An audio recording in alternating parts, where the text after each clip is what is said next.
Bhaktir Bhavati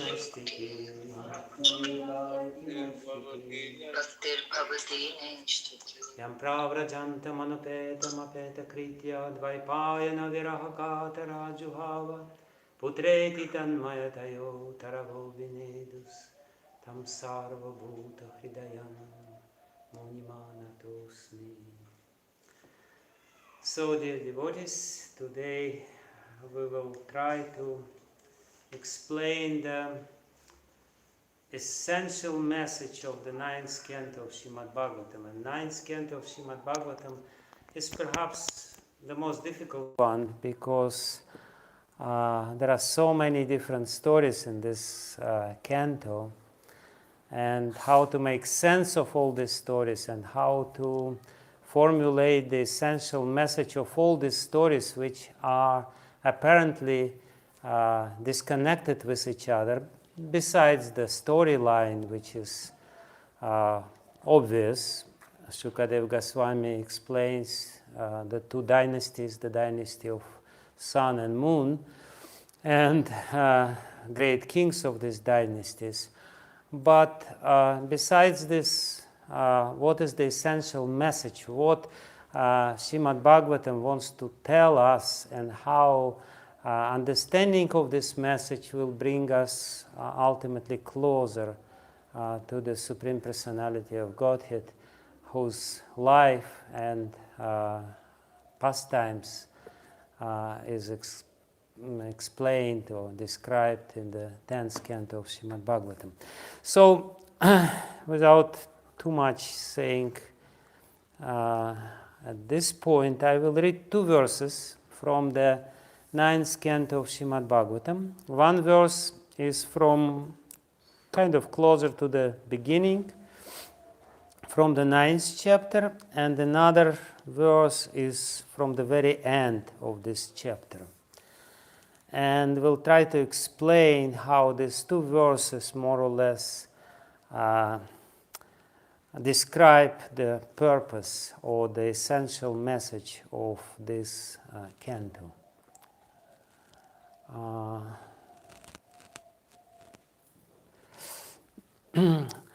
So first we read the verse number 47 from the 9th chapter of the 9th canto, the dynasty of Amshuman.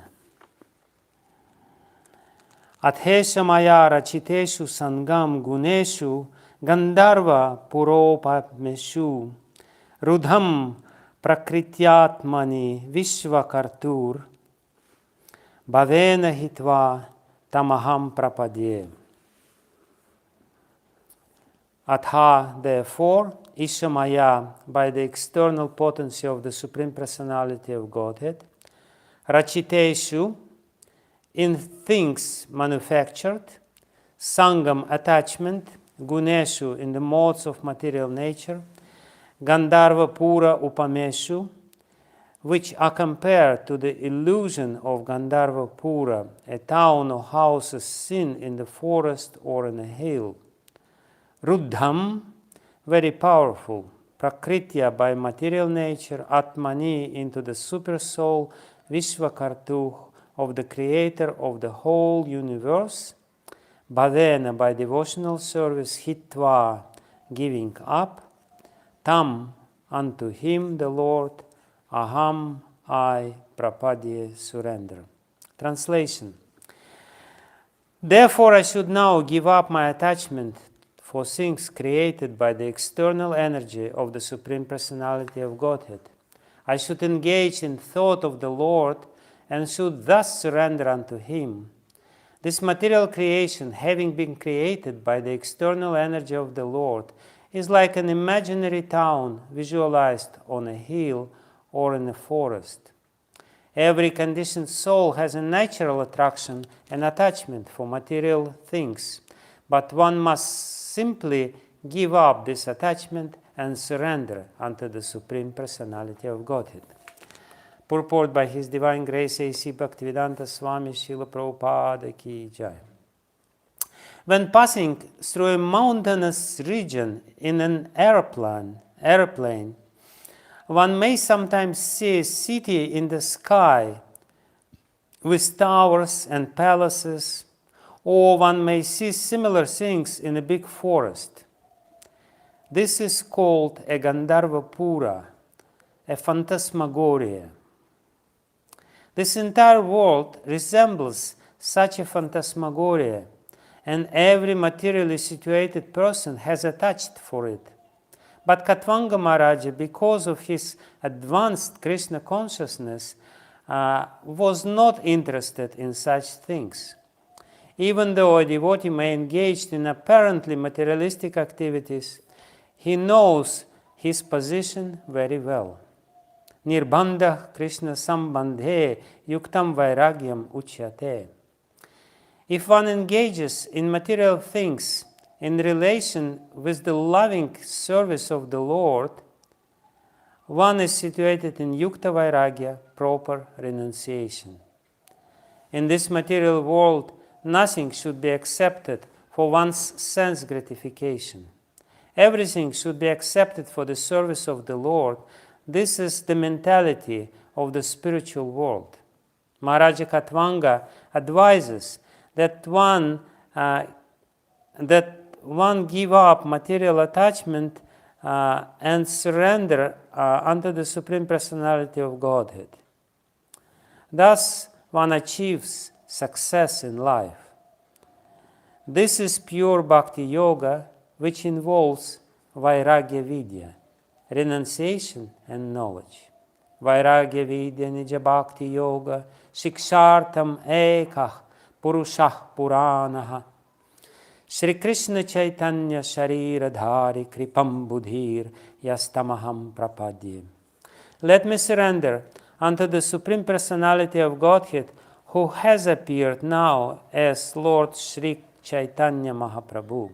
He is the ocean of all mercy and has come down to teach us material detachment, learning, and devotional service to himself. Chaitanya Chandradaya Nataka.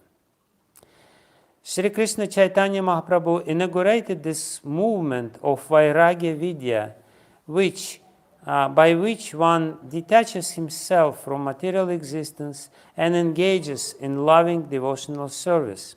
The Krishna consciousness movement of devotional service is the only process by which to counteract our false prestige in this material world.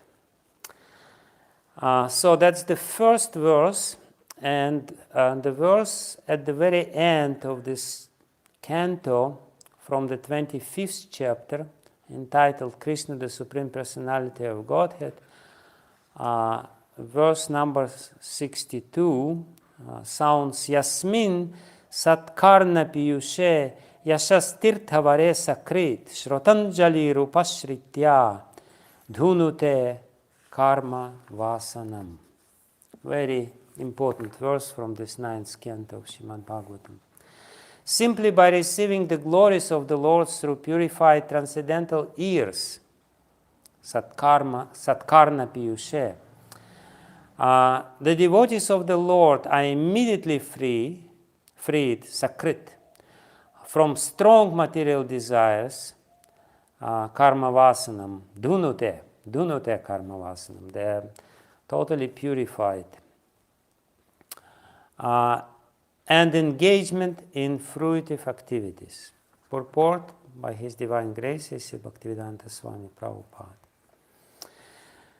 When the devotees orally receive the activities of the Lord, of the Supreme Personality of Godhead, as enacted in Bhagavad Gita and Shimad-Bhagavatam, they immediately achieve the transcendental vision in which they are no longer interested in materialistic activities.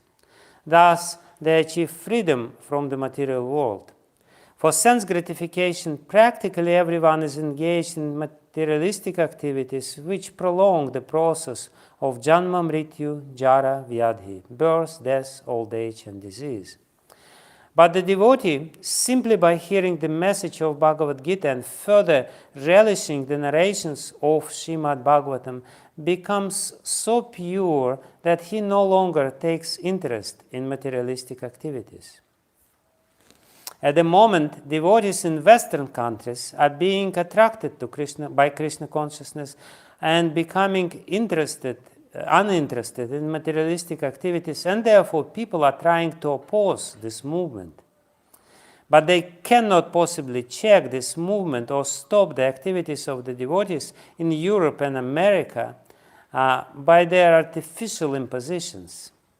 Here the words Shrotanjali Rupa Shritya indicate that simply by hearing the transcendental activities of the Lord, the devotees become so pure that they are immediately immune to the contamination of materialistic fruitive activities. Anyabhilashata shunyam.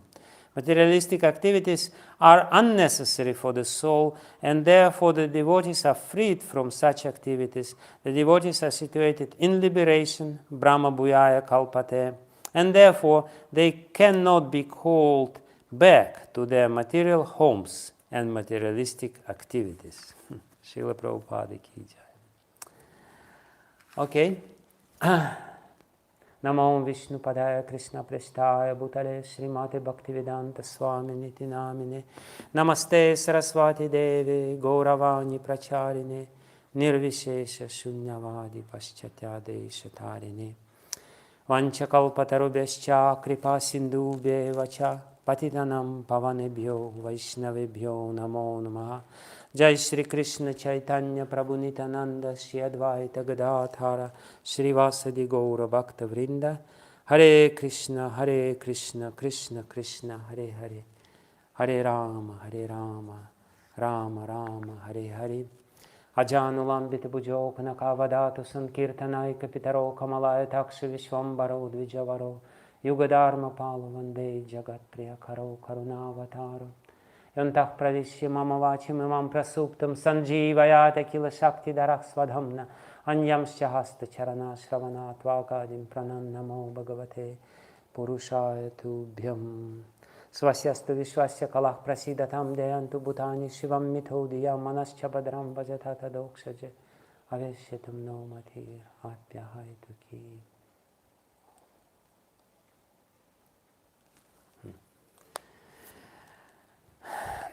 Hare Krishna. Yes, we had a long separation with Srimad-Bhagavatam, but I really hope that you continued your journey throughout the narrations of Srimad-Bhagavatam. And as I said many times, the main idea of this seminar, of these talks, is to explain how each and every canto of Srimad-Bhagavatam brings us closer and ultimately contributes to our understanding of the 10th canto. Because the subject matter of the 10th canto, with its apparent simplicity, is actually very, very difficult to understand properly. And therefore, the proper reading of Srimad-Bhagavatam with proper understanding of the drive of the narration of Srimad-Bhagavatam will help us ultimately to appreciate the pastimes of the Supreme Personality of Godhead and become attached to them. So as I said, the 9th canto of Srimad-Bhagavatam, in this regard, in trying to separate a very simple and essential message, is the most difficult. If we look at this this 9th canto of Srimad-Bhagavatam from the first glance, we will see a kaleidoscope of completely different stories. And most of the stories are very, how shall I say this, scandalous by nature. It's really a collection of different transcendental scandals. starting from the very beginning of the ninth canto, where all of a sudden Sudyumna becomes woman, and not only he becomes woman, then he becomes, half man, half woman, 1 month woman, 1 month man, and then he gives birth to children in both bodies. He begets children as the male, as Sudyumna, and he becomes pregnant. I don't know how he managed with this 1 month, to give birth to a child, but it's a quite far out story. So to start with, and then we see, it's not the end of it, it's the only beginning. Then, one king kills the cow, and, accidentally, and his guru curses him without any reason. And then not only this, later, guru curses his disciple Nimi, and Nimi curses his guru back. It's very, and then there is all kinds of sexual, improper sexual behavior described in this canto, like Brihaspati is stealing the wife of his brother and impregnates her while she's pregnant, and, all kinds of stories. So how to make sense of all these stories, and somebody kidnaps Brahmana girl, somebody becomes man-eater, because of the curse of his guru. Again, without much reason, somebody eats a rabbit in the forest. So this looked like yellow newspaper. One can say, just by the external look at it.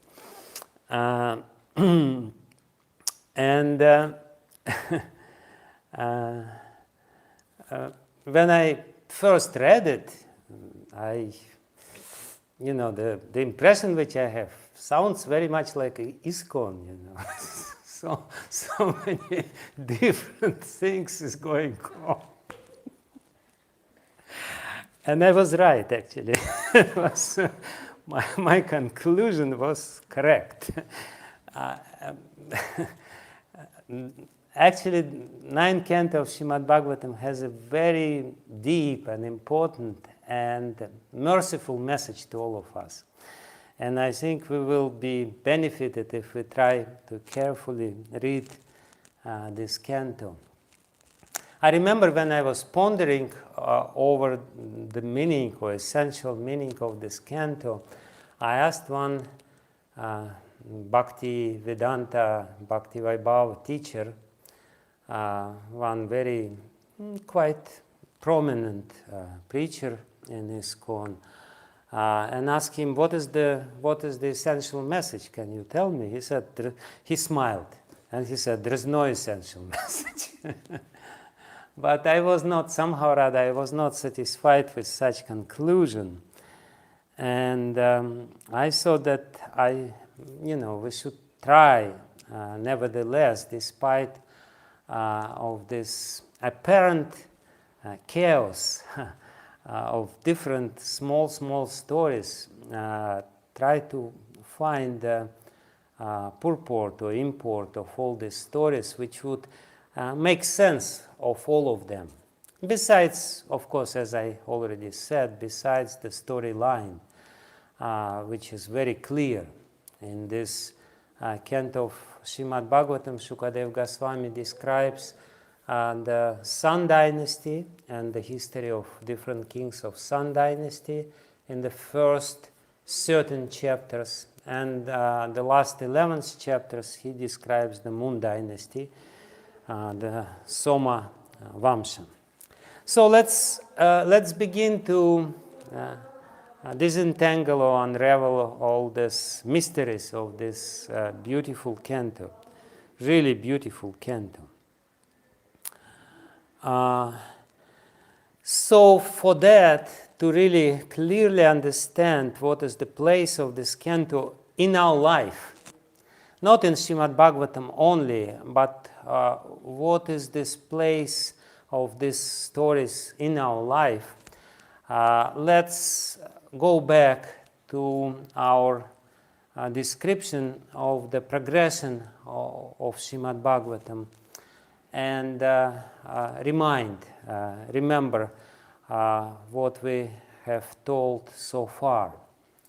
So first two cantos is, of course, introduction to the whole book, and the first canto describes the method of understanding of Shrimad Bhagavatam, the methodology of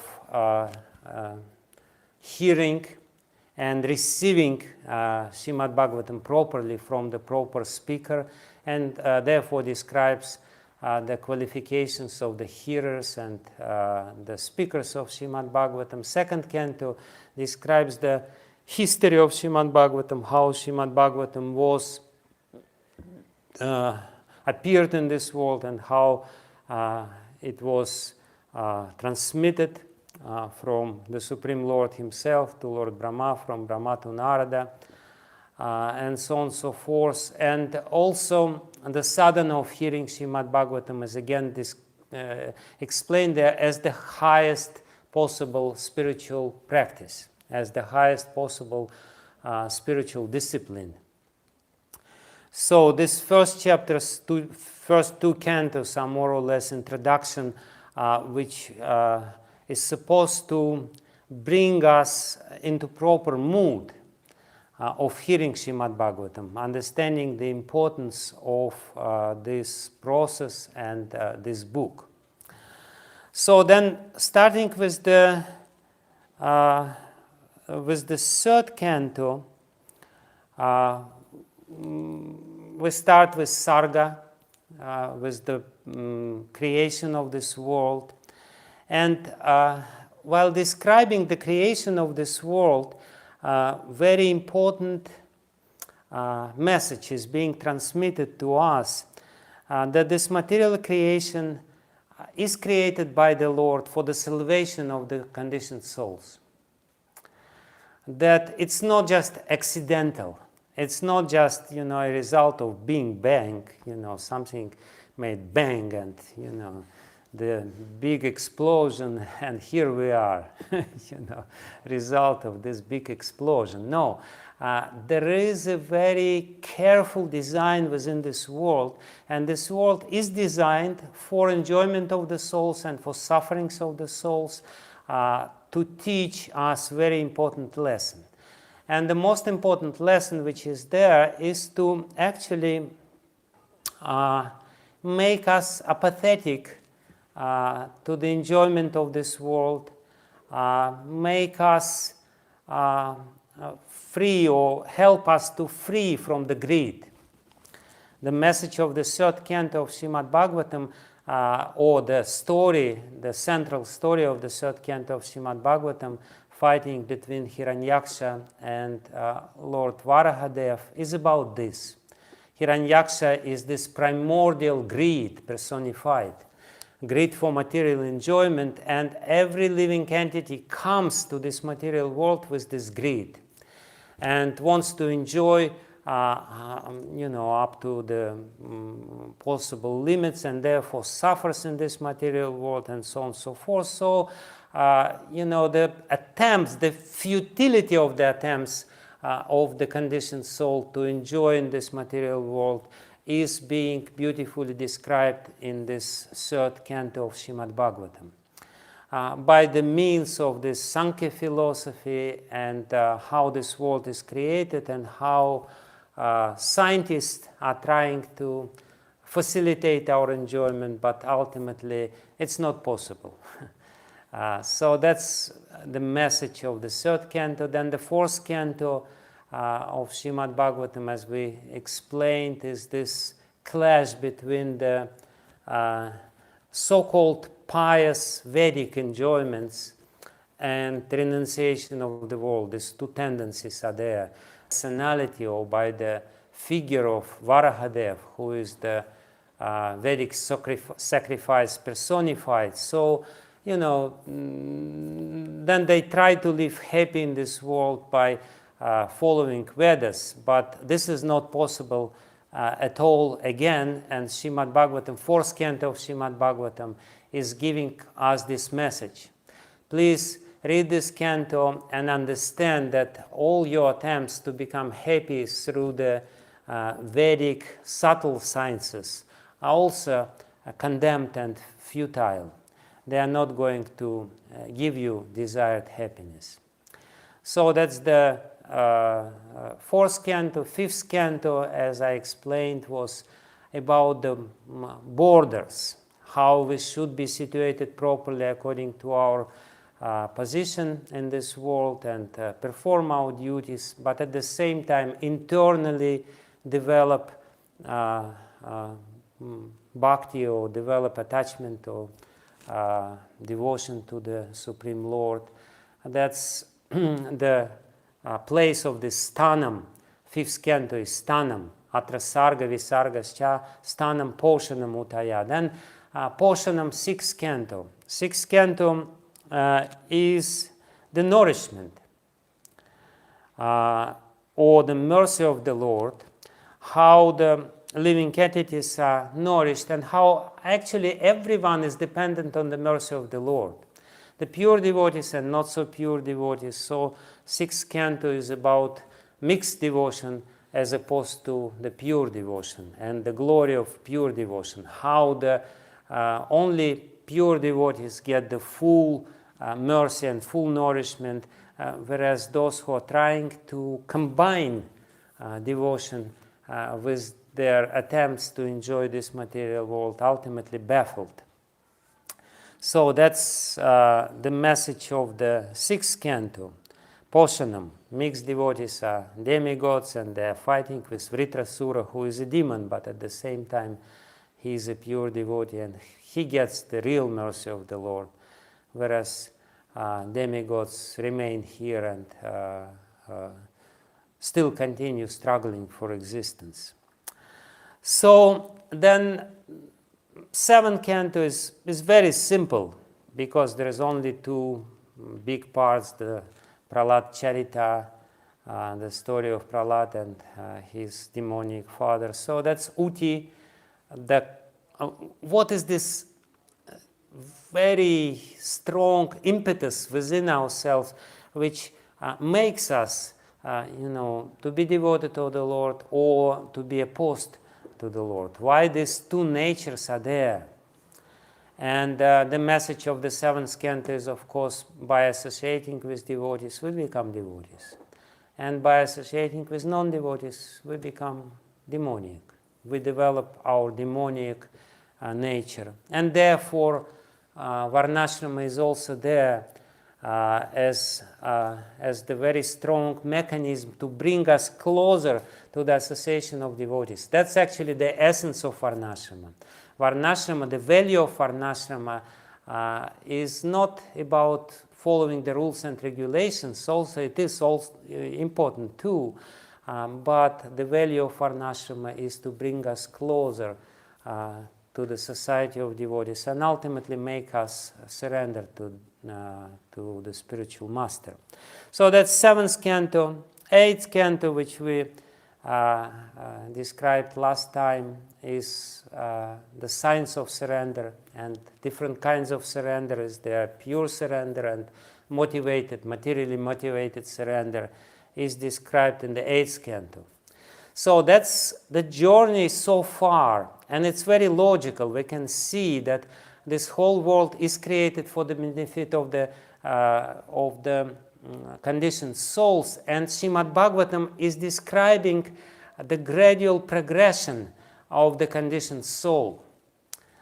A conditioned soul opens Srimad-Bhagavatam and somehow or other is fortunate enough to get a complete set of Srimad-Bhagavatam and goes through it. And this is what is supposed to take place within our heart.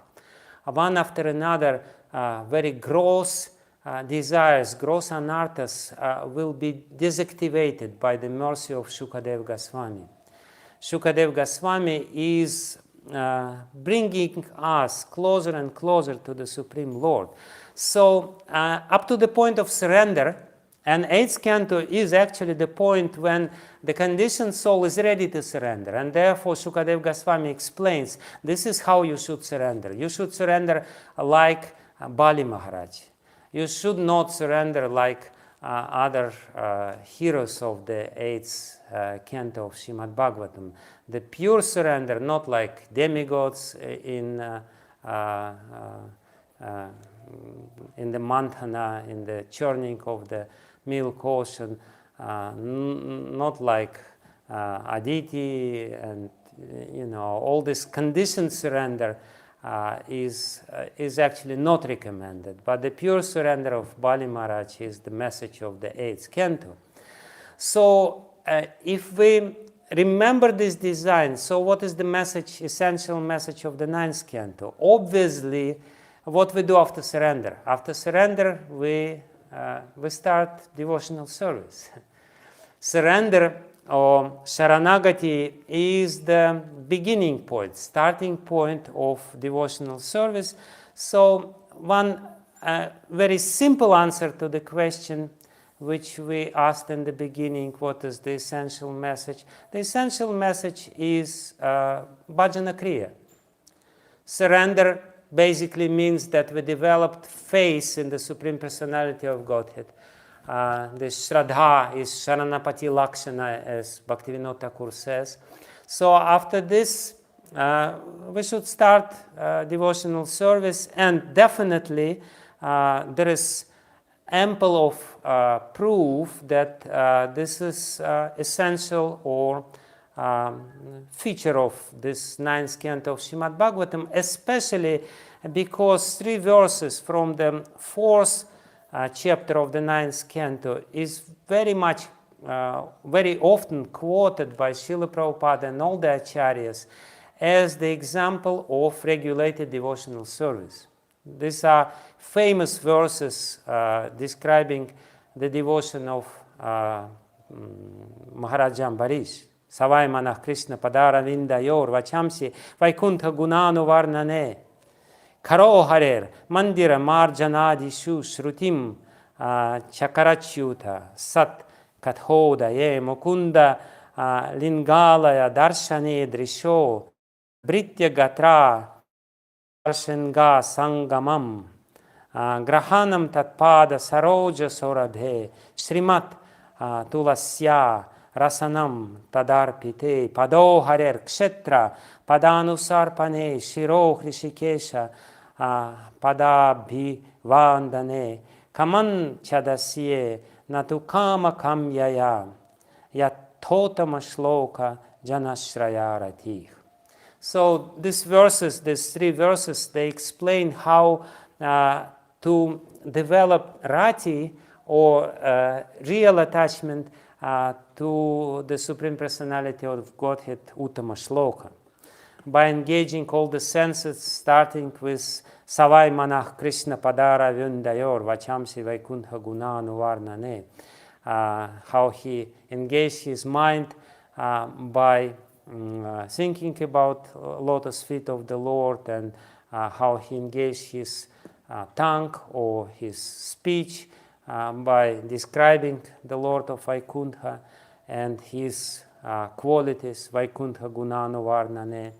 Karo Harer, how he engaged his hands by cleaning the temple of the Lord, and how he engaged his hearing propensities or his hearing sense by listening about the Lord, and how he engaged his eyes by seeing Mukunda Linga in the temple, the form of the Lord of Mukunda, and how he was associating with devotees, and in this way engaged his skin, his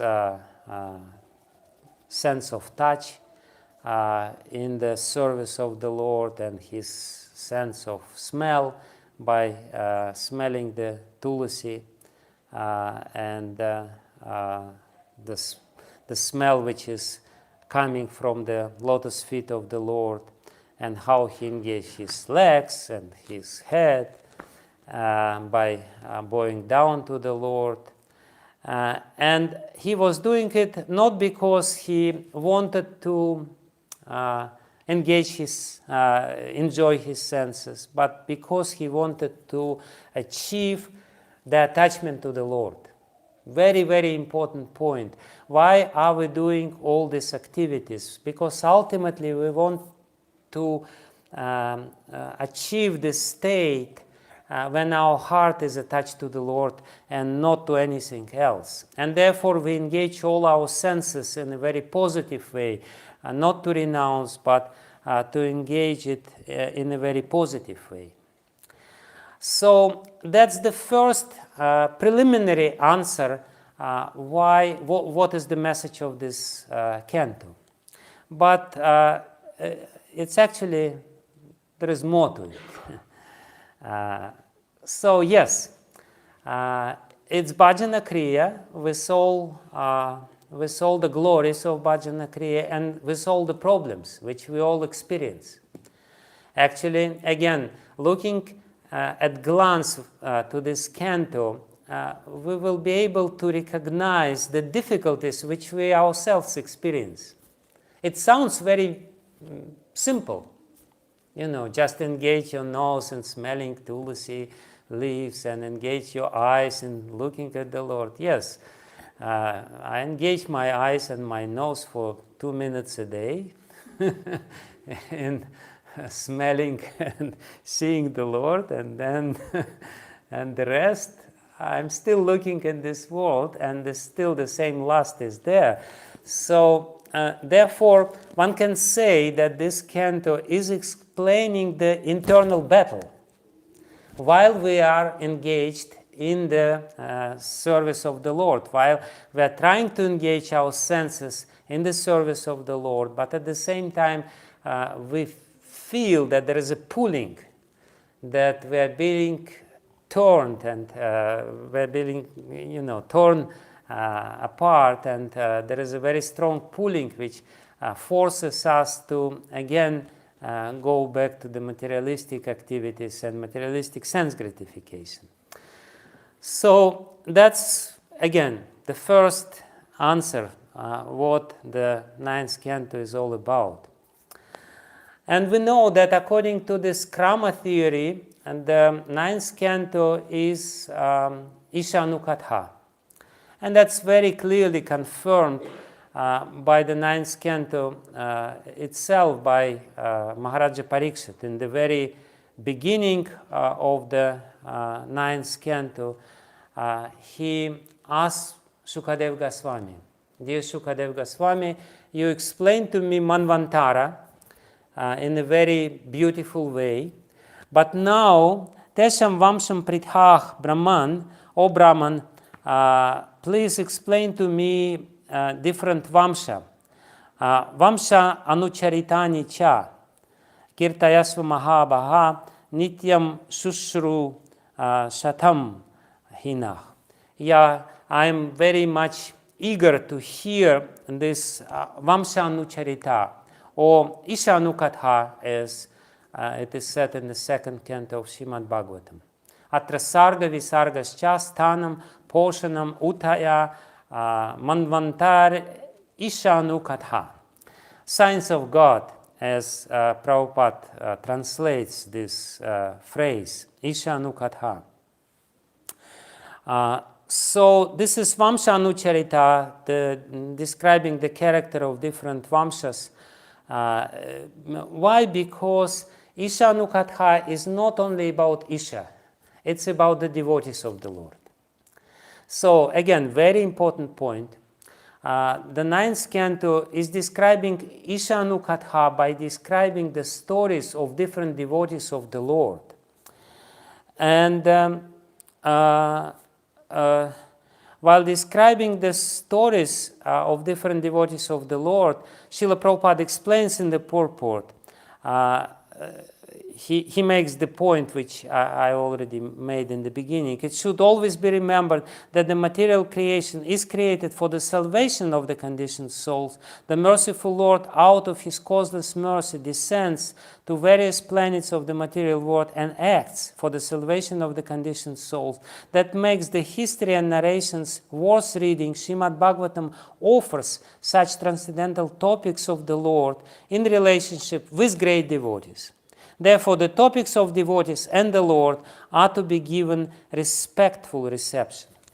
So, one more important point which explains the message of the ninth canto. Yes, it's about the devotional service, and the main part of devotional service is to hear about the Lord and to hear about the devotees of the Lord. So therefore, the ninth canto not only explains the importance of devotional service, but it also engages us in this devotional service by describing activities of different devotees of the Lord. And this is exactly explained by Vishwanath Chakravarti Thakur in this in commentary to this verse of the second canto. We're now describing the second canto, which explains what is this Ishanukatha. The avatars and their devotees should be heard about and glorified. Thus, in the material world, sthiti, the devotional angas of hearing and chanting of the sadhakas, devotees are described. In other words, again, ninth canto of Shrimad Bhagavatam engages us in these different stories about the devotees of the Lord, and helps us by describing these stories to also overcome certain difficulties which we have. We should understand that all these devotees, which are described in the ninth canto of Shrimad Bhagavatam, with all the strange things, which they do, they're all great devotees. It's very interesting. In the ninth canto of Shrimad Bhagavatam, I believe it's in, I don't remember in which chapter, but it doesn't really matter. Maharaja Parikshit hears how Shukadev Goswami said that one of the kings of the solar dynasty became a man-eater, Rakshasa. And not only he became a man-eater, his name is Kalmashapada. Not only he became a man-eater, he also ate a brahmana. And not only he ate a brahmana who was engaged in sexual intercourse with his wife. And not only he ate a brahmana who was engaged in sexual intercourse with his wife, he didn't even really pay attention to the pitiful plea of the wife of this brahmana, who said, "Let me become impregnated first and then you eat him." Don't do it right away, wait a little bit. But he was so eager to eat him that he just couldn't wait. So he ate him, and then Maharaja Parikshit asked, can you explain a little more details about this great soul? He calls him Mahatma. Can you please explain to me what happened with this Mahatma by the name Sodasa? So that's a very important point of this ninth canto. We have to understand this. They're all Mahatmas. And why? Because they all engaged in devotional service. Because they all somehow or other connected with the Supreme Lord. And yes, they may do something which externally may be quite abominable. But still, it's a very important lesson for us. If we want to understand the message of ninth canto, this is one of the essential features of this message. We should understand that whoever is engaged in devotional service, despite of all the difficulties which he undergoes, despite of all the failures and problems which he may have on the way, he should be considered as Mahatma. All the scandals which are described here is actually described in a very compassionate way so that we could make conclusions and not commit the same mistakes. But at the same time, we should also understand that the mistakes committed by devotees are not really mistakes. You know, sometimes, especially nowadays with this culture of Facebook and everything else, you know, people, they just condemning devotees left and right. But Shukadev Goswami is not in favor of this, and Maharaja Parikshit is definitely not in favor of this. You know, we may be very happy that devotees, you know, do mistakes, and you know, because of our fault-finding mentality, and try to describe them in a very denigrating way. Shukadev Goswami is describing it in a completely different way. You know, yes, somebody may, you know, may not follow very strictly four regulative principles, but I don't think that any devotees of ISKCON would eat brahmana, you know. I don't think it went to the, you know, they may eat some, maybe, I don't know, somebody else, but not Brahman. At least that much respect to Brahminical culture we all have. So that's a very important lesson which we should see, and that these stories is not about others. These stories are told by Shukadev Goswami for us. And they're told with in a very compassionate way so that we could make really, you know, derive very important lessons from these stories. And therefore, Vishwanath Chakravarti Thakur, by explaining what is the message of ninth canto, in the very beginning of ninth canto, he says that ninth canto speaks about three things. It speaks about, he says, Sadharma has been described. Now the ninth canto, topics related to the followers of the Lord Ishanukatha are told with the intention of propagating Bhakti, Vijnana, and Vairagya. So that's another important point for us to understand. The ninth canto, the stories of ninth canto, if we read them properly, are supposed to create bhakti within ourselves. They're supposed to give us vijnana, which means experience. It means that basically that experience means that you know, by reading these stories, we will be free from all these foolish tendencies, and we will be free from these mistakes. That's vijnana. We don't have to commit the same mistakes. It's just enough to read the ninth canto of Shrimad-Bhagavatam. And we're done with many, many stuff. And then Vairagya. And then Vishwanath Chakravarti Thakur says that the story of Maharaja Ambarish is about bhakti, and is supposed to create bhakti within our heart, the desire to have bhakti.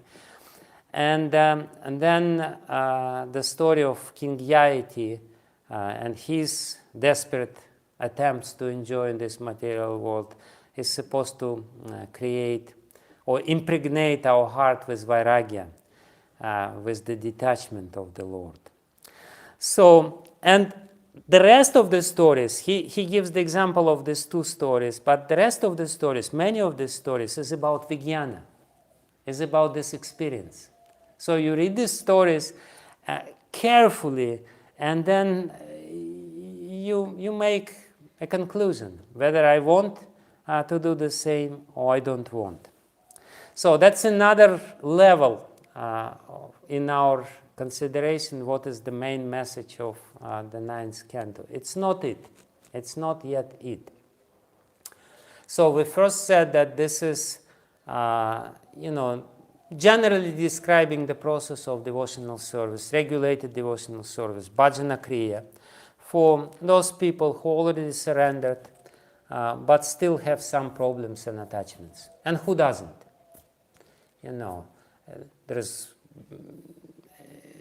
It's an exception, not the rule, that somebody starts devotional service, he has some internal problems still, despite his surrender. Arjuna himself says, Shishyasteham sadimam tvam prapanam, and then he says, Nayotya iti Govinda, I am surrendered soul, but I am not going to fight. So that's exactly what is described in the 9th canto. Yes, you surrender, you start devotional service, but very soon you will encounter with impediments inside. And these internal impediments inevitably will take shape of the external circumstances. And by going through these external circumstances, you will be able to overcome these internal impediments. That's how this material world is created. So this is the 9th canto. It's about the devotional service, about the problems which we encounter in devotional service, and about hearing as the means to develop it. And by hearing we develop bhakti, vijnana, and vairagya.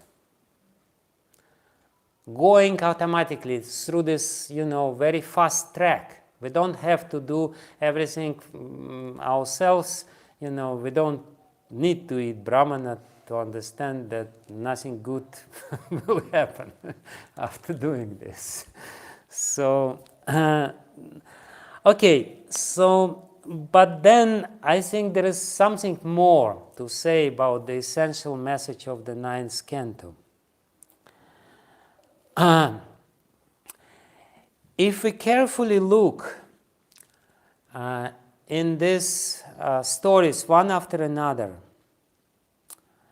we will also derive a very interesting lesson which is being taught by Shukadeva Goswami in this canto.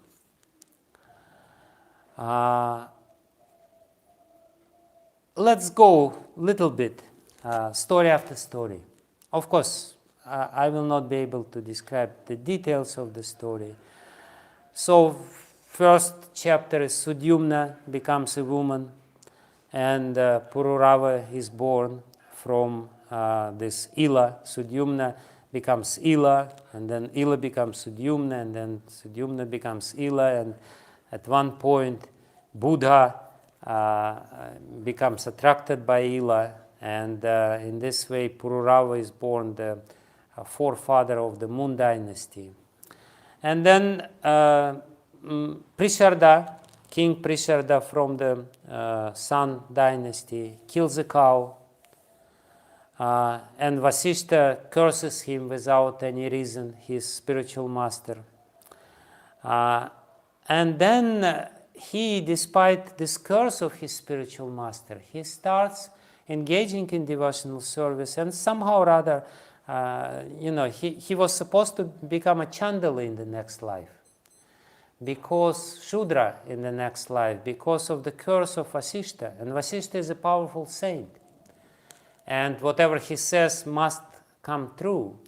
But Prisharda, instead of this, he becomes a pure devotee and goes to Vaikuntha without, shortcutting this way of becoming Shudra. So then Sukanya, she marries Chavana Rishi, and she's following her dharma very carefully. This young girl, all of a sudden she becomes a wife of a very old man. But then still she keeps dharma. She follows him very faithfully, and she becomes protected. And then Ambarish Maharaj, we will describe a little later, because this is a central story of the whole 9th canto. His encounter, and again he is saved by his bhakti. And then Vichukshi eats rabbit in the forest, and he is again protected by the Lord. Yuvanashva he's protected by the Lord because of his devotion, even though he drinks the water which was supposed to be drank by his wife, and because he drank the water which was supposed to be drank by his wife, he becomes pregnant. And he gives birth from his right right part of his belly. He gives birth to Mandhata, and Mandhata is saved. Harishchandra, his difficult life, how he developed dropsy and how he's supposed to sacrifice his own son, and he is protected. And then, but then sons of Sagra were not protected. But Amshuman protected them, Advent of Ganga, Nimi is protected, and Lord Ramachandra. So this, if we take the first 13 chapter of this canto, very important message repeated again and again and again. You may commit mistakes. You will encounter casualties in this material world. All of a sudden, Durvasa Muni will come to you. Or something else will happen to you, or you will eat rabbit, or you will drink water which you're not supposed to drink. This world is a very dangerous place.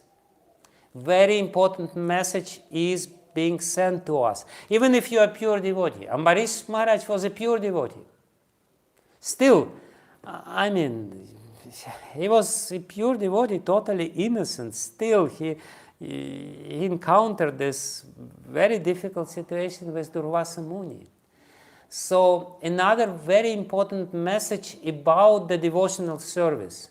Difficulties will be there. For sure, 100%. Don't say that you were not warned. From the very beginning, because sometimes devotees have this very idealistic and very naive understanding. I became a devotee, now my life should be very easy. You became a devotee, now your life will be really difficult. Because you will have to go through all these difficulties to really encounter what is inside, all the problems which are there inside. You will have to, through this very fast track of bhakti yoga, you will have to really deal with all these problems. And therefore, these problems will come as external obstacles to you. Impediments will be there. But if you continue practicing your bhakti, you will be protected at the end. That's a very essential message of Shrimad Bhagavatam. Be careful, this world is a dangerous place. You will encounter difficulties because these difficulties are inside you, but you will overcome these difficulties at the end. You have to have this. This is a very, liberating message of the 9th canto of Shrimad Bhagavatam. We have to have this faith that, yes, difficulties will be there, but I will come out victorious of all these difficulties.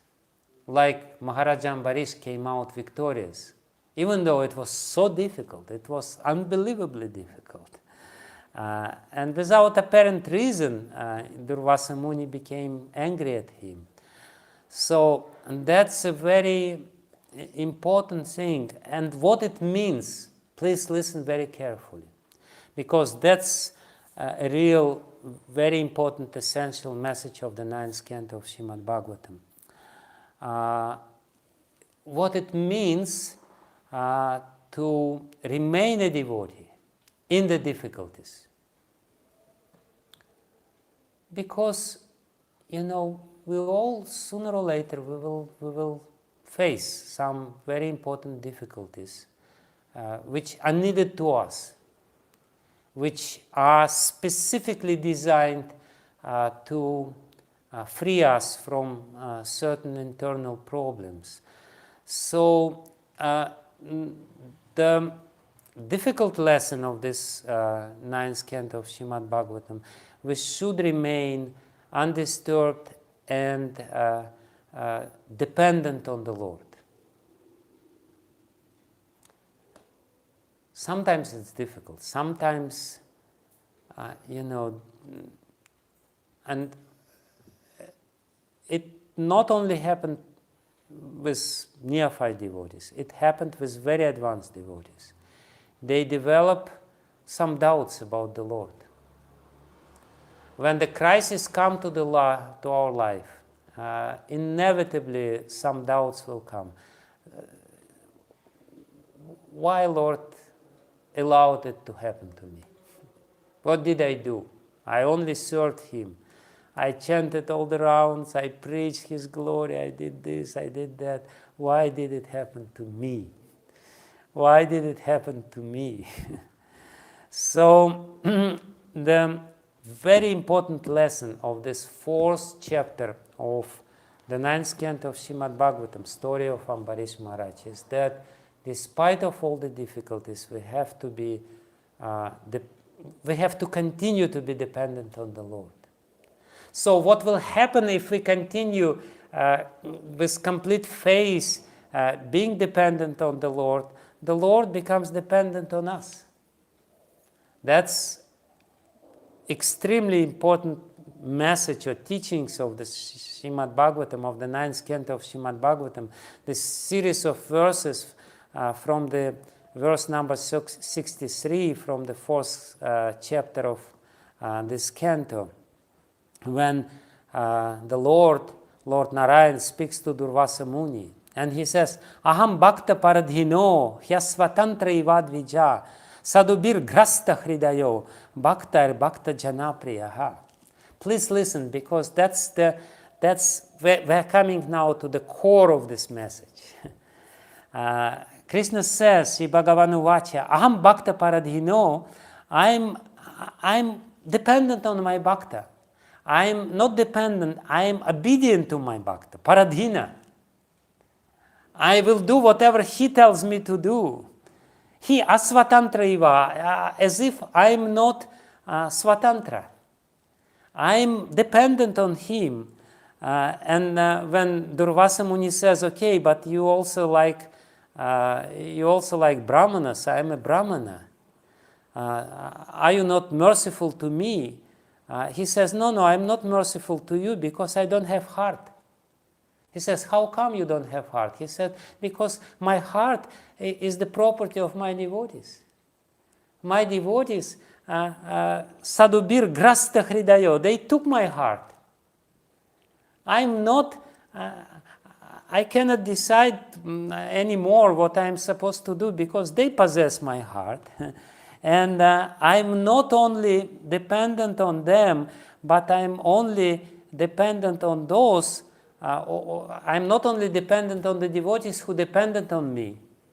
I'm not only reciprocating with them, but I'm reciprocating even with those people who make themselves dependent on my devotees.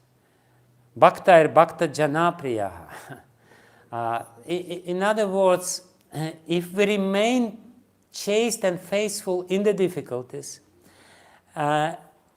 if we remain faithful either to the Lord or to His devotees, if we continue with this mood, or if we maintain this mood, no matter what happens with me, I should be chaste to the devotees.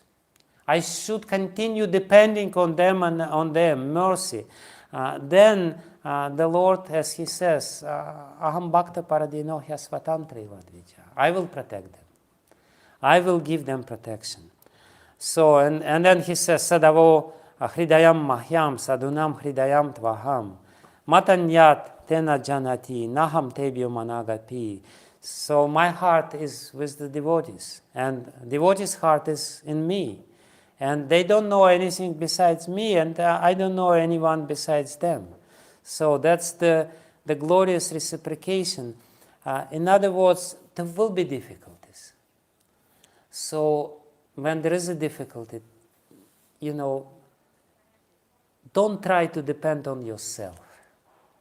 Try to continue depending on the Lord and on the devotees, even though there will be a very strong desire to give up depending on the Lord and try to protect yourself. Try to depend on your strengths, on your intelligence, on your money, on your connections, on whatever else is there. Don't make this mistake.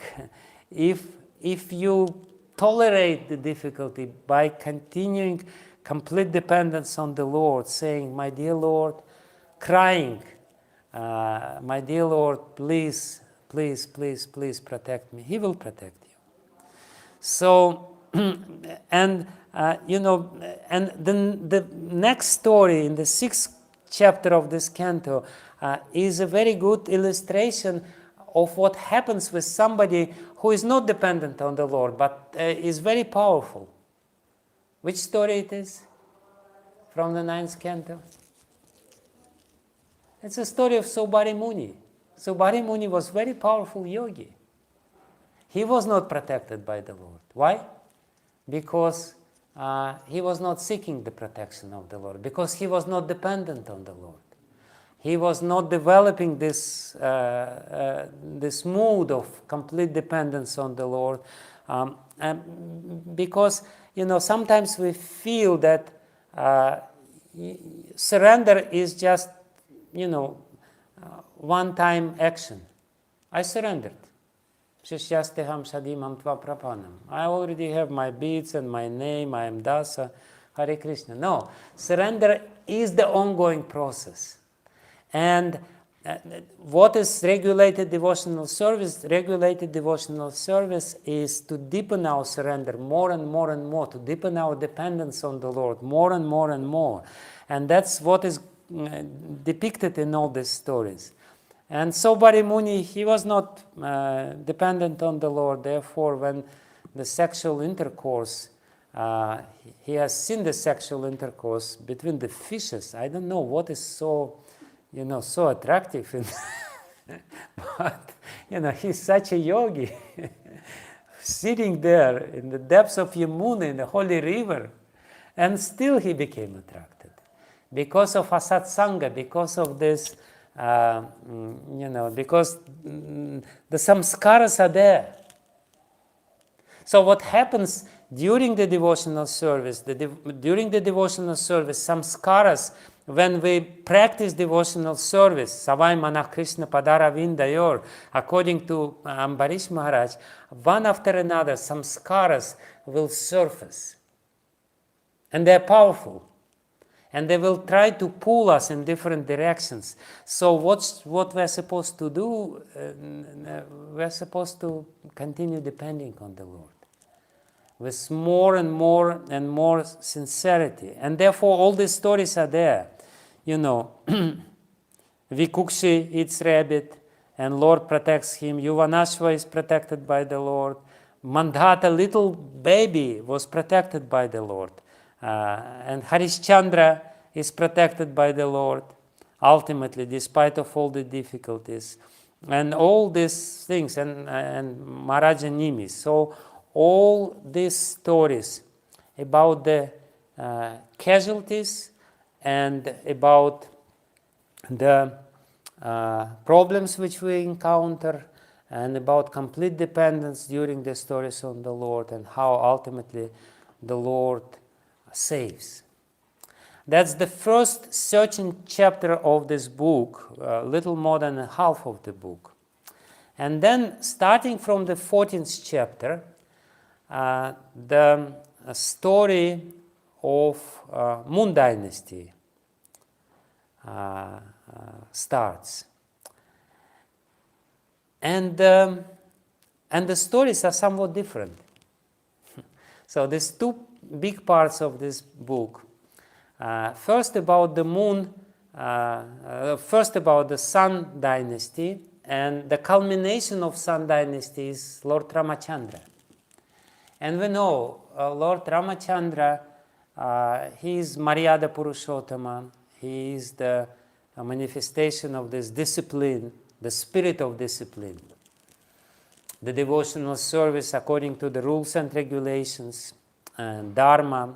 So the stories of the first chapter is very much about this reciprocation with the Lord, and protection from the Lord by following strictly the duties of devotional service.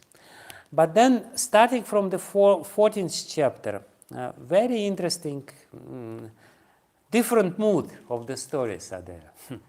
First is Pururava and Urvashi, far out love story. You know, really, such a powerful love story. How Urvashi, because of the curse, developed kind of cravings, and she wanted to experience the, not heavenly enjoyments, but earthly enjoyments. And sometimes we know what it means. Sometimes we want, this sort of thing, and it's not only curse. It's probably this sort of anartha was there. And Pururava, and they were perfect match to each other. And but then she left, despite of this total, complete, astrological compatibility. The astrologers told them that you have ideal marriage life, and then this ideal marriage life didn't last long. Because of the Gandharvas. Interesting stories. And then Pururava starts this yagyas, and that was in the beginning of Treta Yuga.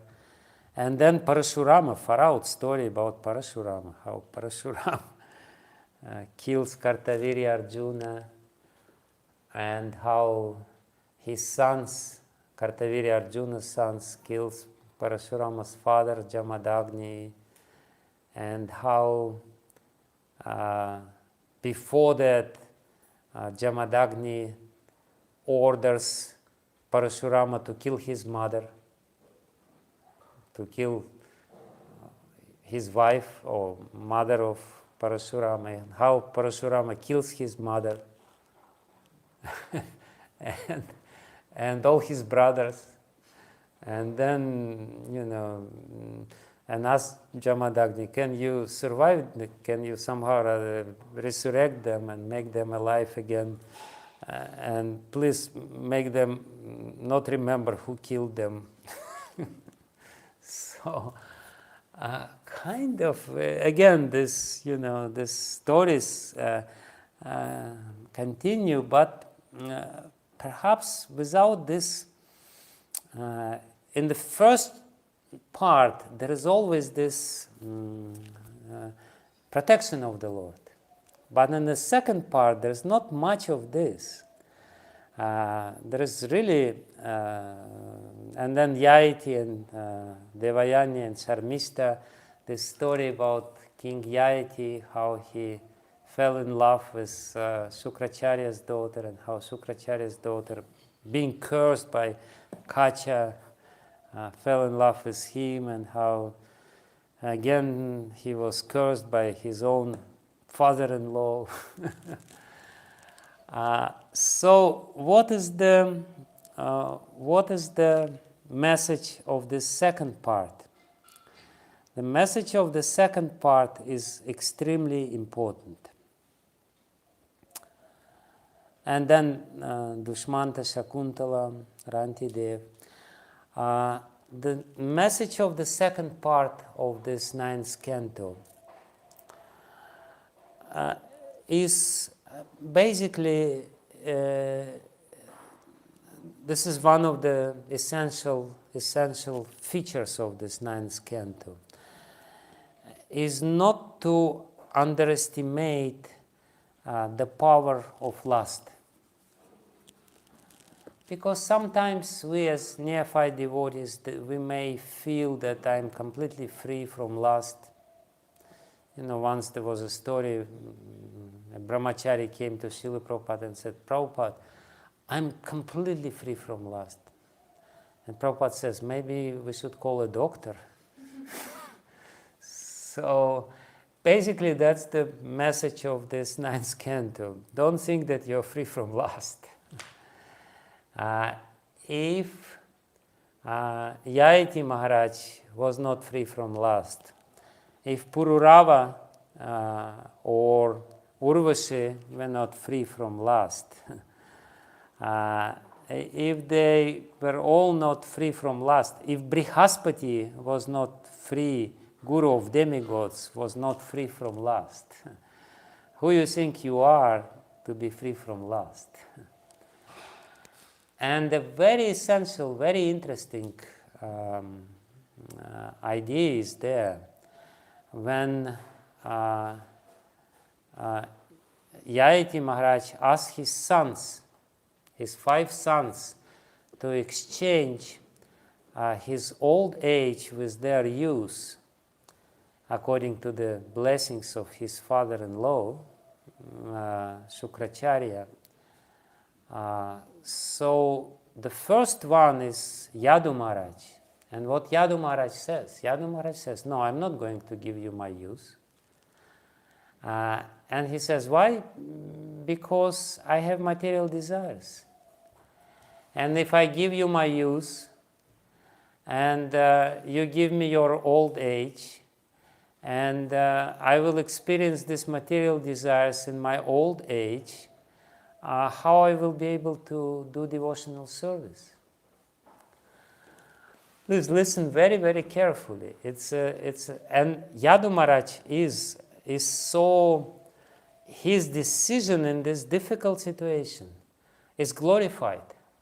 The Lord himself, Lord Krishna himself, decides to become one of the descendants of Yadu.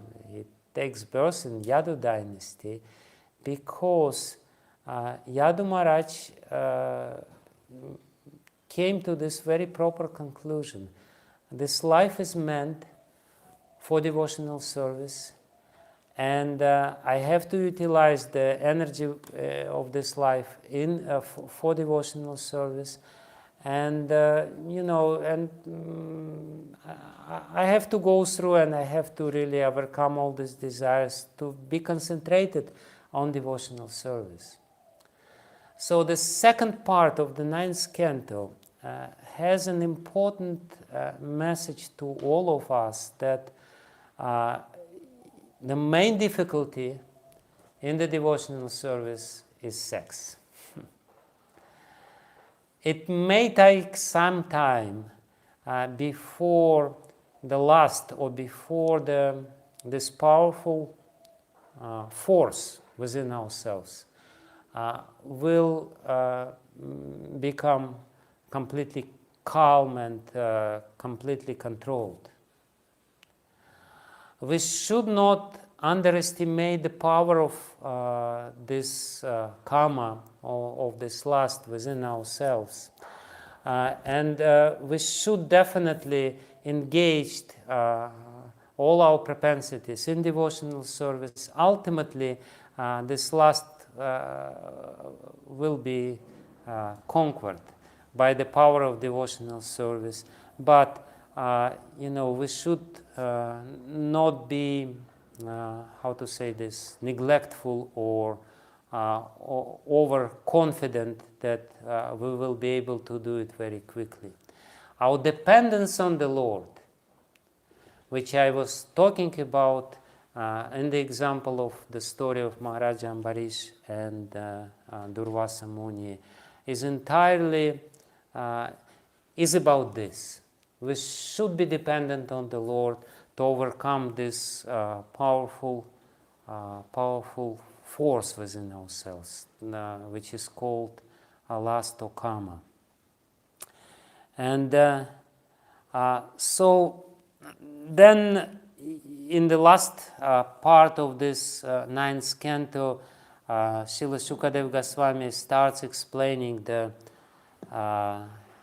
histories or dynasties of all the prominent kings which were there together with Krishna. All the dynasties of Sattvatas and Andakas and Vrishnis, and the descendants of Puru Maharaj, son of Yayati, who agreed to give his youth to his father. and how Pandavas ultimately came to this world. But before that, it's very interesting. Let's go back a little bit into the story of Yayati and Sharmishta and Devayani. We know this very important and beautiful story, how Yayati, after regaining his youth and after engaging in sensual activities for many, many years, for 1,000 years, having all the resources, having all the facilities, how he ultimately became very, very frustrated, and how he started saying, that there is no point of trying to pacify lust. That lust is insatiable. Najatu kamah kamanam upabogena shamyati havisha Krishna vartmeva bhuya eva bivardate. The more you try to feed your lust, the more it becomes, it's insatiable, and the fire of lust, Krishna Vartma, fire is called here Krishna Vartma, he becomes more and more blazing within our heart. Bhuya eva bivardate. It's just, the lust becomes more and more and more. Even if you have everything in your facilities, if you have all the riches and all the everything, you will never be able to satisfy lust. So that's a very important lesson which Maharaja Yayati is teaching us according to through his life. Just 1 second.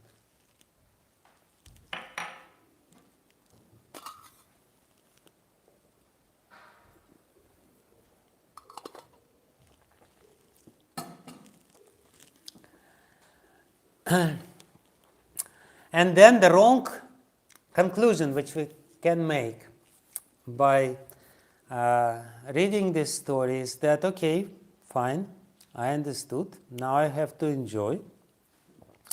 And then after 1,000 years or so, I may become totally, completely frustrated. And then I come to the same conclusion, and then, I will start my devotional service. So is this the teaching of this 9th canto of Shrimad-Bhagavatam? No, of course not. So the teaching is very interesting, and we would not be able to understand it if Vishwanath Chakravarti Thakur would not explain why all of a sudden this transformation took place in the heart of Maharaja Yayati. For 1,000 years he was happily engaged in sense gratification, and then at the end he became very frustrated. Is it just a result of sense gratification? But he himself says, but if you do this, the lust is not satisfied. Why this transformation took place in case of Maharaja Yayati? Very important thing. Now, Vishwanath Chakravarti Thakur, he brings these two parts of the 9th canto together. He says, let's count how many generations came from in this Sun dynasty from Brahma to Maharaja Ambarisha. And he says he's the number 7. Number 8. He's the number 8.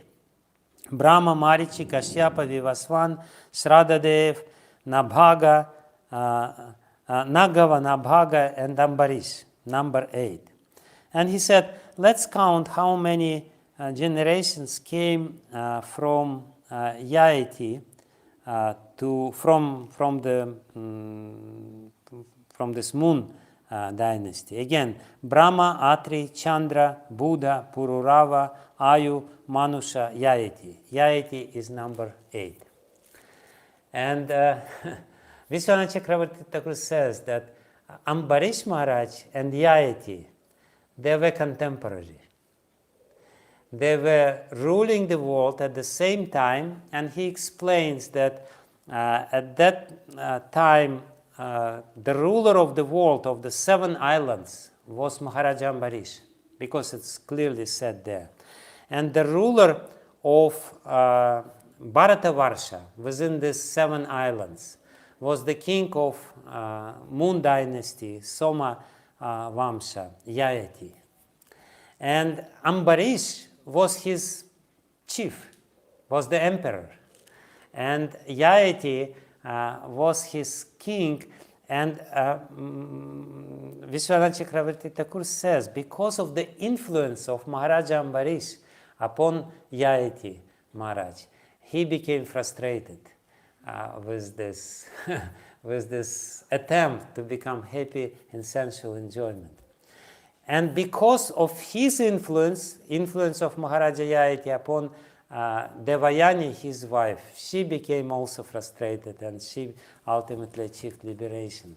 So very important message of this 9th canto coming together, these 2 parts of 9th canto coming together, is that, yes, the main problem is lust, which we all have, which we all encounter. And the real solution for this problem is the association with devotees. And if we associate with devotees properly and become influenced by the power of devotees, if we become open and receptive to the power of their devotion, then we will be able to overcome lust. The complete dependence of Maharaja Ambarish from the Lord, depicted in this 9th canto, is the ideal. What if we don't have such dependence? What if we still have this important, this powerful impetus within? Yeah, well, we should associate with such people. And then this power will vanish. This power will ultimately be pacified.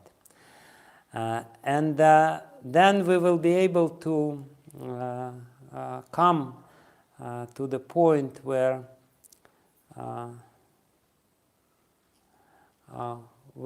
Krishna is waiting for us. So, and that's the last chapter of this canto, very important last chapter of this canto, and I will very briefly also say a few words about this important last chapter of the 9th canto, which actually very harmoniously brings us to the, gives us the key for understanding of the 10th canto. That's another little puzzle to answer this mystery. What is the message of the 9th canto ultimately? So, describing this moon and sun dynasties, he comes to this moon dynasty and explains about the kings, contemporary kings, Pandavas and Shishupal, what is the genealogy of Shishupal, and who is Bahlika, and who is Burishrava, and Bhishma and Shantanu, and all these stories which we partially know, which are in more details described in Mahabharata itself. And then ultimately he comes to Maharaja Vasudeva, father of Krishna, and he says that from Vasudeva, Krishna was born.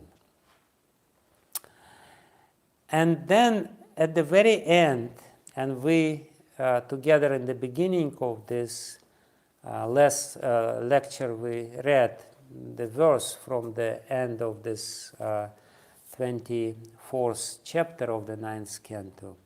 Shukadev Goswami starts describing why Krishna comes to this world. Why Krishna himself, God himself, comes to this world. What is the reason? What is the cause? Because sometimes people, they don't believe that Krishna is God himself. They argue that Vishnu is God, or sometimes they say something else. They say that, Swayam Bhagavan is not the proof that Krishna is the original Bhagavan. But at the very end of the 9th canto, at the very end of the last chapter of the 9th canto, Shukadev Goswami gives us the hint,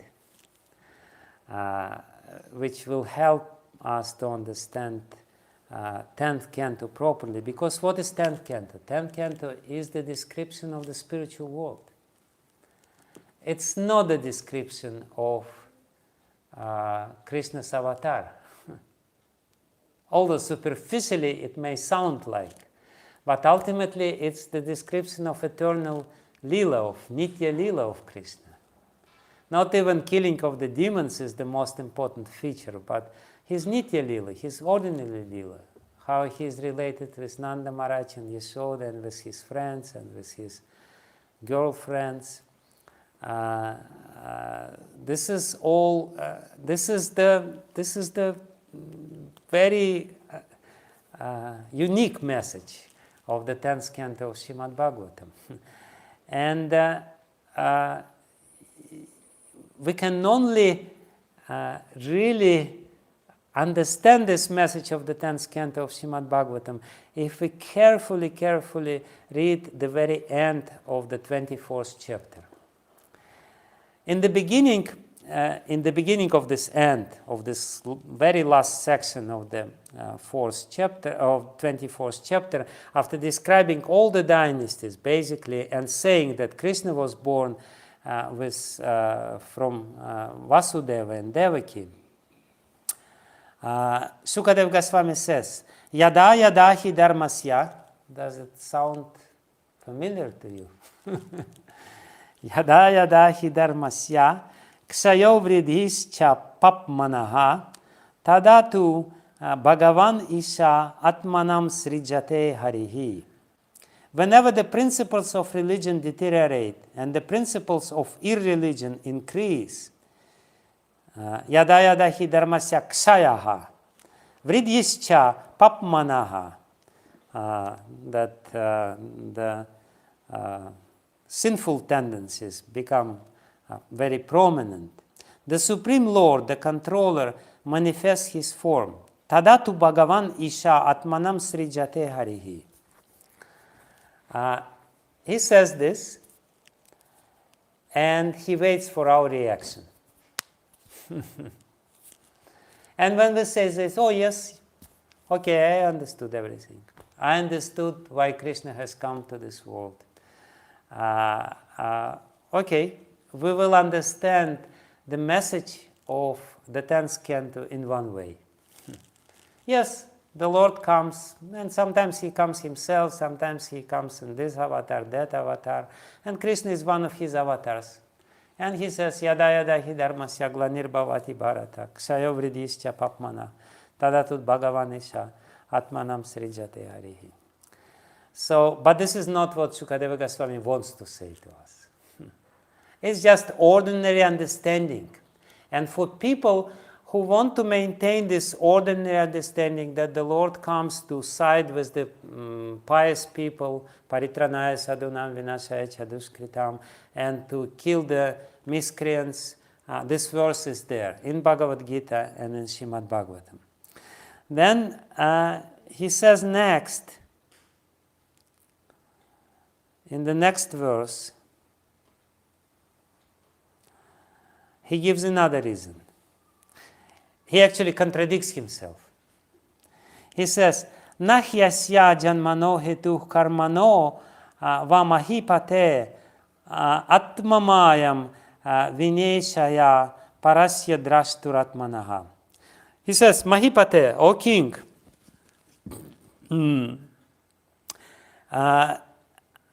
Atmamayam vina ishaya parasya drashturatmanaha nahi asya janmano hetu.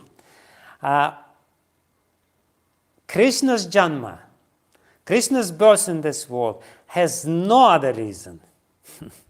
Even though he already gave some other reason, but he says, has no other reason but the mercy of Krishna. Atmamayam, and he actually says it's Atmamaya. So Mayavadis can easily interpret this verse as, there is no other reason for Bhagavan to appear in this world by this Maya, because this is Maya. So he says, but there is no other reason but Atmamaya. He formulates another understanding. Please listen very carefully. He says, it's only by his mercy. It's not that because of dharma, because of this, miscreants or this and that, he has to come. It's just manifestation of his mercy. And then he says how different people react on the mercy of the Lord. How different people, when he comes, they react differently on the Lord. He says that, without going into too much details, he describes how the mercy of the Lord manifests differently for different people. Ordinary people, this is the next verse, the manifestation of the Lord's mercy is that ultimately, because of sufferings in this world, they awaken and become little detached from this world. Demons, when the Lord comes, they receive mercy when the Lord kills them. That's 59 verse. Even demons, they receive mercy. But, initially he says, everyone receives mercy, but there is an impersonal way to receive mercy. There is demoniac way to receive mercy.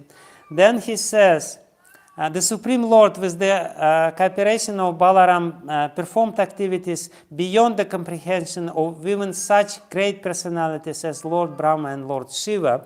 And he says, demigods, they receive mercy when Lord comes personally, because they're completely amazed and they see what the Lord does when he incarnates as Krishna himself. And then he says, he also spread his most pure glories, which destroy sufferings and limitation and ignorance.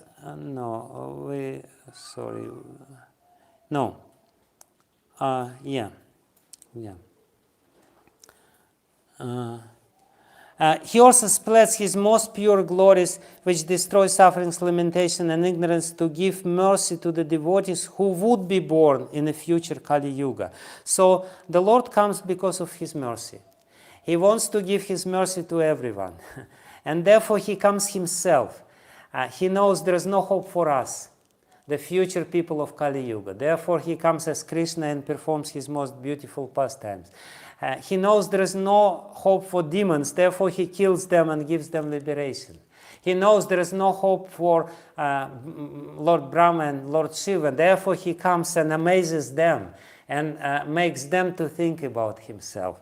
And then he speaks about us, and that's the verse which we read together. Yasmin sat karma piyushe yashas tirtsavare sakrit shrotanjali rupashritya dhunute karma vasanam. He speaks about us. He says, Lord comes, and then we can really listen about him with shrotanjalis, with the ears which are like cups.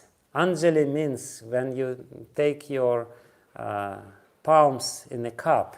So you make your ears and you drink this, and then dhunute karma vasanam, all the desires, all the karma vasana, all these tendencies about which the ninth canto is describing will be washed away.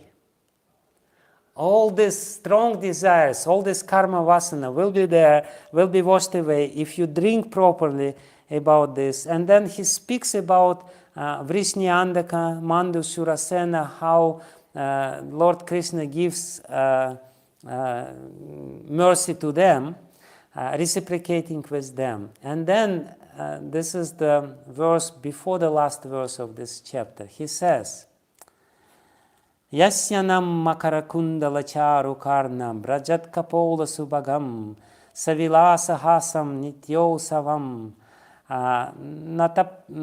natatripur drishibih pibantyo naryo narascha muditah kupitani mescha. The joyful gopis and Priya Narmasakas drank with their eyes Krishna's face. 10th canto, the beautiful smiling face, and the neck is the 9th canto. So the 9th canto is actually, if we really understand the message of this 9th canto, if we really understand that the Lord comes to reciprocate with us, and if we read this 10th canto with the proper understanding that this is the reciprocation of the Lord with the different devotees, and if we try at the same time to emulate the relationship which the inhabitants of Raj have with the Lord, then we will be completely free from all our problems and all the impediments which are there. So, by describing this 9th canto of Srimad-Bhagavatam, the stories of 9th canto of Srimad-Bhagavatam, Shukadev Goswami says, yes, this is the problem. That's the problem which you will encounter while engaging in devotional service, because there are many karma vasanas which are hidden within your heart. And they will surface one after another in the process of devotional service. So the obstacles, impediments will be there. But there is one beautiful way, and the only one way to actually overcome all these problems is just to hear with eager ears the pastimes of the Lord described in the 10th canto. And that's why he came. That's why he came. He came to give us hope. And if he wouldn't come, we wouldn't have any hope. We wouldn't really come so much hope. So basically, again, coming back to the initial question which I asked in the beginning, what is the unified message of this 9th canto of Srimad-Bhagavatam? 9th canto of Srimad-Bhagavatam is about anartha nivritti process. The process of anartha nivritti, which takes place in the heart of a living entity, surrendered living entity, who is serious to engage their senses in the process of devotional service. And the problems will be there, but the most powerful way to overcome these problems is actually given in Srimad-Bhagavatam itself. That's the beautiful leelas of personal leelas, nitya leelas of Krishna in the spiritual world. That's the way to overcome our problems. So therefore, I read these two verses from this 9th canto. One verse is the determination of Maharaja Katwanga when he all of a sudden realizes that this world is phantasmagoria.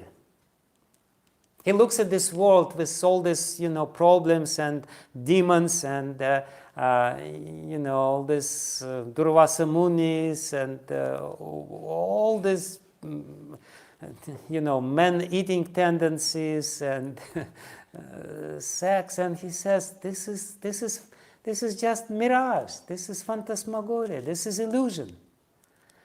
And he gives it up immediately. The story of Maharaja Katwanga is famous because actually he very quickly he did it, because of this knowledge, as Prabhupada explains in the purport to this verse, Vairagya Vidya. He develops Vairagya because of Vidya. So from one side, Ninth canto of Shrimad Bhagavatam is giving us this Vairagya Vidya, the knowledge of Vairagya, the knowledge of renunciation, by describing the futility and this really strange nature of this world, this Gandharva Pura. So that's one part of it, describing all these illusory pursuits which people in this world are engaged with, and at the same time it gives us the powerful remedy to this, how to relinquish it. For that we have to see, to have a look into the reality of spiritual world, eternal reality of spiritual world. And that's the second verse which I read from this end of the ninth canto. Yasmin satkarma piyushe yashas tirthavare sakrit. That this is the stories about Krishna is tirthavara. It's the best of the tirthas. It's the best of the holy places. If you put yourself into this holy place with this eagerness, Satkarna Piyushe, Yasmin Satkarna Piyushe, Yashas Tirthavare, Sakrit, immediately. In the same moment, Sakrit, Shrotanjali Rupasritya, if your ears become big like the cups of your palms and you try to drink it, knowing that this is the only remedy from this phantasmagoria of this material world and completely illusory attachments which we develop by being in this material world, in this dangerous place, then dhunute, sakrit dhunute karma vasanam, we become purified from karma vasana, from all these desires. So that's, I try to explain what is the internal design of this amazing and very beautiful book, ninth canto of Shrimad Bhagavatam. But before I go there, wanted to encapsulate what you shared with us today. The two verses in particular, 947 and 924:62, wherein, the underscoring point is that this world is a dangerous place. Develop Vairagya Vidya, 9947. And in the purport to 924:62, Prabhupada says materialistic activities are unnecessary for the soul, is something that you stressed upon. And the two core issues that we all face in devotional life that you brought out so very beautifully from the ninth canto is that difficulties will come. Let's not be in the illusion that there won't be difficulties just because we are engaging in devotional life. But what we have to do is continue to depend on the Lord no matter what. And His devotees. The second issue that you brought out, on the Lord and His the point that devotees. you brought out so beautifully, particularly from the example of King Yayati, is that lust is the greatest enemy. That's an issue. Don't underestimate. You stressed upon the conflicts that are more internal than external. And devotional life brings out the circumstances where the internal conflicts manifest in front of us and become challenges, bottlenecks, and they come in our way. But the beautiful solutions from the ninth canto that you brought out, Guru Maharaj, is associate with the devotees, with advanced devotees, and the quotable quote that you gave us is always be eager to hear Krishna Katha and bathe in it. So I think it was a very beautiful session that actually leaves us a lot to reflect, contemplate upon after this session. And I would only like to say on behalf of all the assembled devotees that we are eager to hear, and please, the separation that we had this time, if it can be shortened, we'll be very grateful to you. And we would like to continue this journey into the most important canto that you have brought us to, which is the 10th canto onwards. The two questions like to take up. One is from Manju Mataji and the other is from Anupama Radharani Mataji. The first one is from Manju Mataji, where she talks about, when you brought out the point that lust is the greatest enemy, she says, how about lust that is more mundane, like for possessions, enjoyment of company of relatives and friends?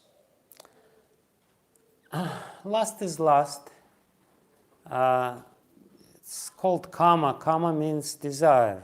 Kama means desire to enjoy, to be in the center, to lord it over material nature. It may manifest in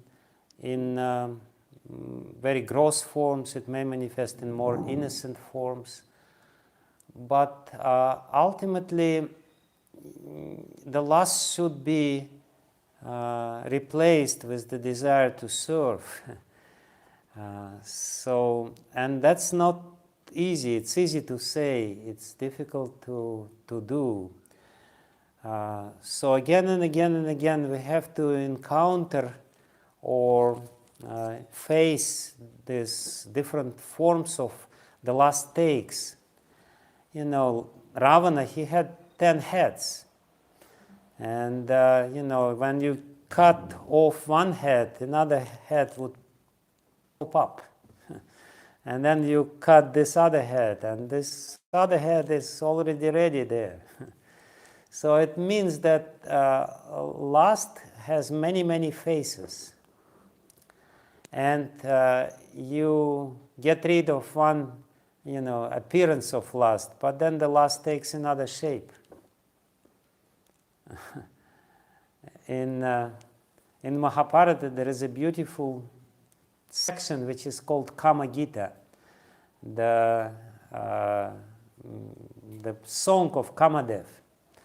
And Kamadev himself says that, he himself glorifies, and he says, yeah, sometimes I take the shape of desire for spiritual practice. Even, because people think that this is the way to enjoy in this world. And we can see all these esoteric practices which don't stress service so much, but they stress all of mystic powers which you will have to achieve, and all kinds of stuff. So lust is lust. Lust has many different faces, and we have to replace this with the desire to serve. And for that we have to be very careful. That's another important message of this 9th canto. We have to be very, very careful, but at the same time we have to hope for the protection of the Lord. The Lord will protect us, but this world is a dangerous place. So. Do your practice. So other people don't understand. So it's a lonely journey, but one looks to the Lord for His mercy. Thank you. Thank you. Thank you. So we go on to the next question. Anupama Radharani Mataji, do you want to ask the question? You want to switch on your video? Or shall I go ahead and read out your question? Prabhu, you may please go ahead and read my question. So, Maharaj Anupama Mataji, her question is, Hare Krishna Maharaj, please accept obeisances. Thank you for this most amazing class on Canto 9. You mentioned that Maharaja Ambarish and Yayati were contemporaries, and due to the influence of Maharaja Ambarish, who was a pure devotee, Maharaja Yayati was influenced to take up bhakti in the end.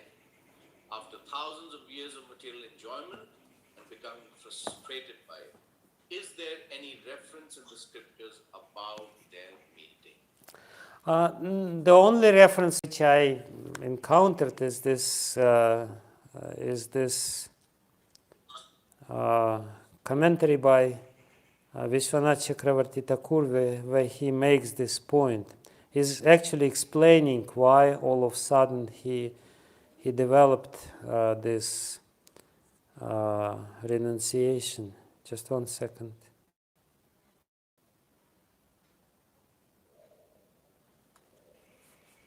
I will read the purport fully. It's not big, but it's very beautiful.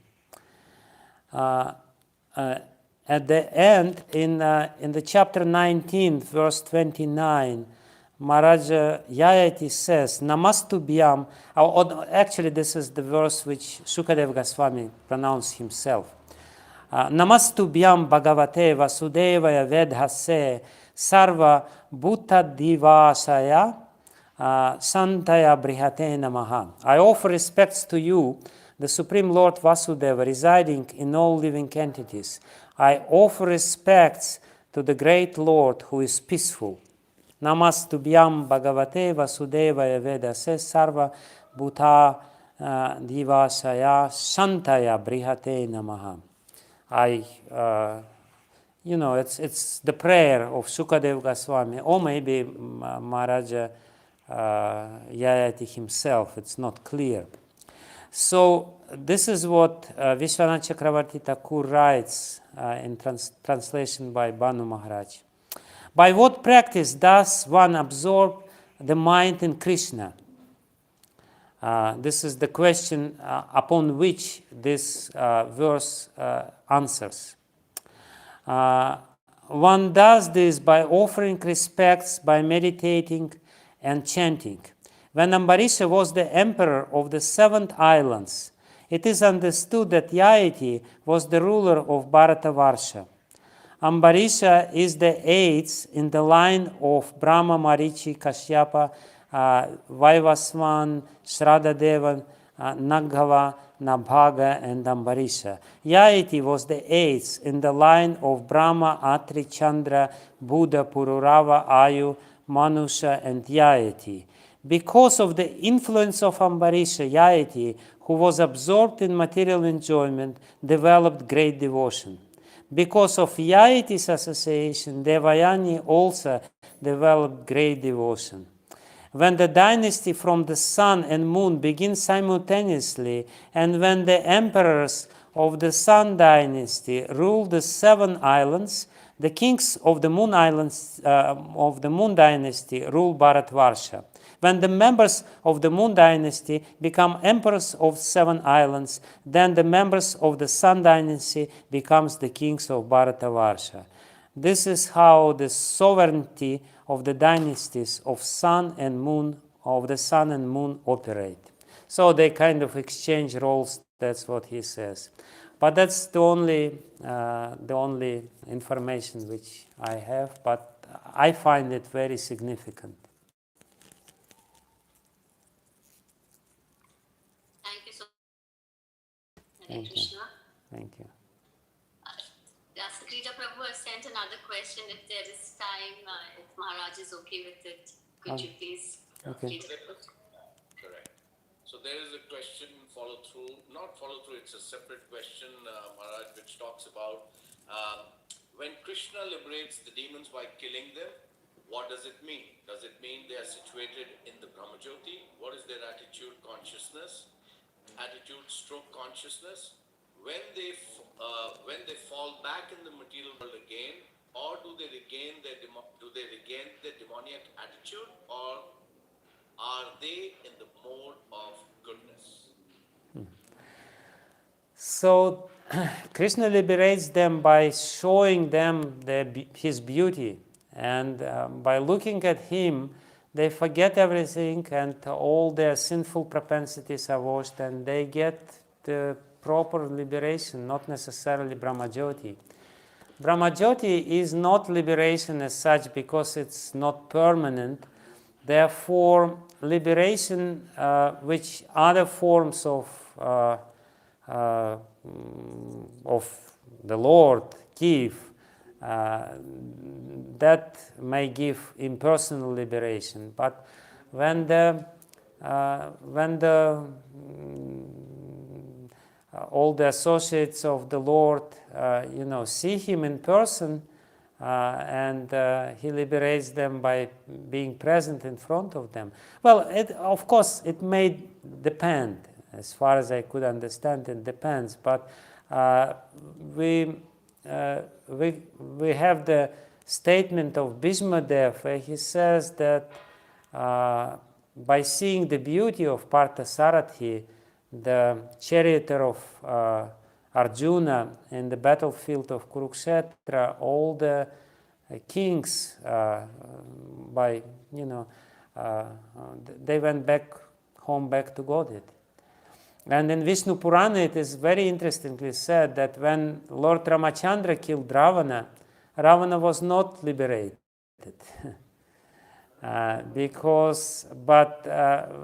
When Lord Krishna killed Shishupala was liberated, ultimately.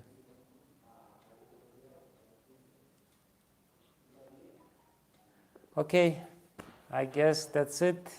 I don't know when will be our next session, because first of all, 10th canto, I never did a review of 10th canto. I don't know how to do review of 10th canto.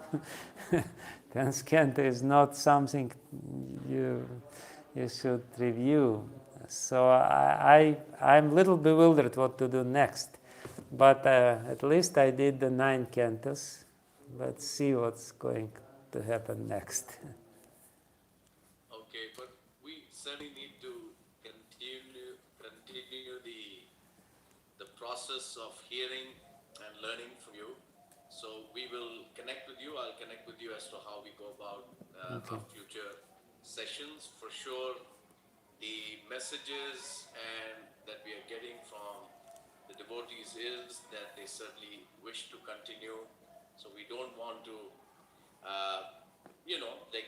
the periodicity can be worked out, and the subject matters, but we certainly wish to continue. That is our heartfelt desires. In fact, I must read out a few appreciations that I've been receiving. Manju Mataji, very thankful, to all to the nectarian knowledge. Sunil Mataji, enlightening session, very informative from Achara Mataji, and the one that came from Nityan Simha Prabhu. Heartfelt obeisances to Maharaj for giving such tough subject in easy and digestible way. So I think you've taken us through a wonderful journey up to the 9th canto, and we look forward for continued association with you, Guru Maharaj. It's very important for us. We are selfish here, and we look forward that you will hopefully fulfill our desires. Let's see. Hare Okay, Krishna. thank you. Hare Krishna. Bhagavatam Granth Raj ki jai. Holiness Bhakti Vigyan Goswami Maharaj ki jai. Srila Prabhupada ki Srila jai. Prabhupada ki jai.